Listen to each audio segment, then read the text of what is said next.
This is a house they made out of wood. And this is a design. And this is the design. They're standing and somebody's taking their pictures. The following street interviews were recorded in Toronto between 5 to 7 p.m. on Friday, February the 4th, 1977. 6 of these interviews took place in the Jane and Finch Mall, and 1 interview took place at the Yonge and Finch subway station. And do you have any hang-ups about people from other countries coming here? Yeah. Pakis. Keep them out. We don't need them. Yeah. For any particular reason, or? Yeah, boy, they stink up your They stink up the hallways. We got a few living in our place, and it's really bad. Yeah? Yeah. It's terrible. I don't like them. Well, you say it's really bad. I mean, what's really bad? I mean, are they heavy to get along with, or? Yeah, people in our place, they phone the security guards on us all the time, try to get us in trouble and try to get us kicked out of our house. When an immigrant comes to Canada, okay, like certain classes of people, like they'll come here, they'll live in, like, say, like Italian communities, read Italian newspapers, listen to Italian radio, watch Italian television. And after 10 years, they can't speak like a word of English, and they haven't even taken Canadian citizenship. So, like, it kind of bugs me. Geez, there's not too much to say. It's, I just don't like it. All these foreigners coming in here, taking over our country, like we're 100% Canadians now. I just don't like it. What's going on in school right now? We're having a carnival on Wednesday in the afternoon.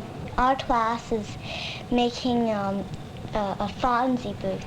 A Fonzie booth? And what's that about? That is,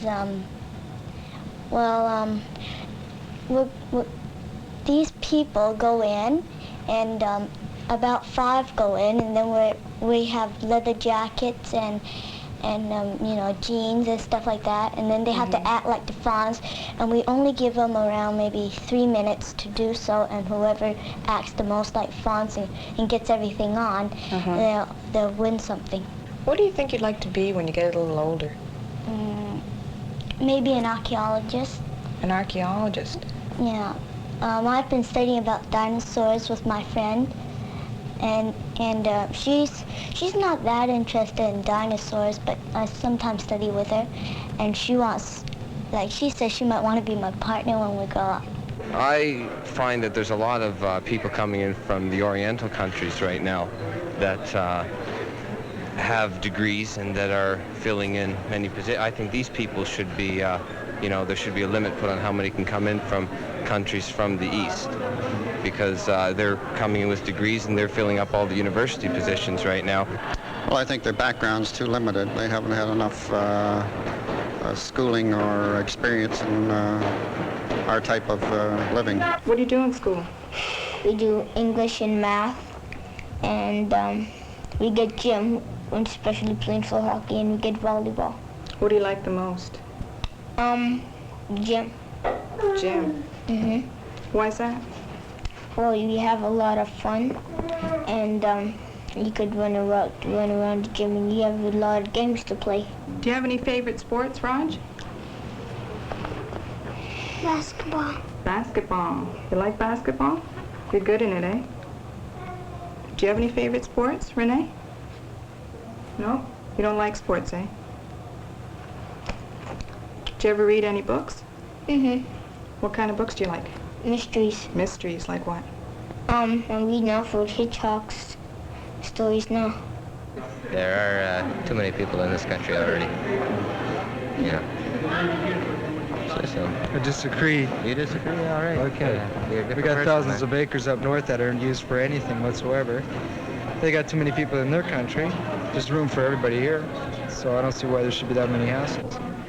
Well, I teach grade 4, and I have a lot of different nationalities within my room. I've got Portuguese, kids from the West Indies, Philippines, Italian, as well as English kids. Many of these kids were born in Canada, although they come from, their parents were born in these various countries. Some of the kids themselves were born in another country.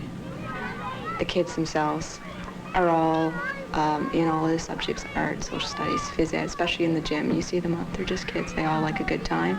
They all like to fool around if they can. They're basically all the same. In the morning we have prayers and a special time where the kids themselves can voice a special intention if they wish. And when there's something happening like this in the news, it's really interesting. The kids come across in a very special way. They will pray for the man who got beat up in the subway, or they'll pray for their dog, they'll pray for their grandmother who's sick. They come across as what they really, really want to pray for at this time. But it does come across that they do know what's going on. I don't think they really think of themselves as being different, even though there's so many different nationalities within the room. They can't help it, what nationality they were born into. But I think at the same time, the kids have to be taught to make the right choice in how they treat other people, that everyone is the same. We do this in religion all the time, and hopefully it comes across in all that we do in the school, that they are all brothers and they are all the same, and we're just trying to teach them how to and what choices to make when they grow up. And they always have to know that we're all the same, because it's the feelings that count, not the fact that someone's a different color or speaks a different language or doesn't understand what we're saying.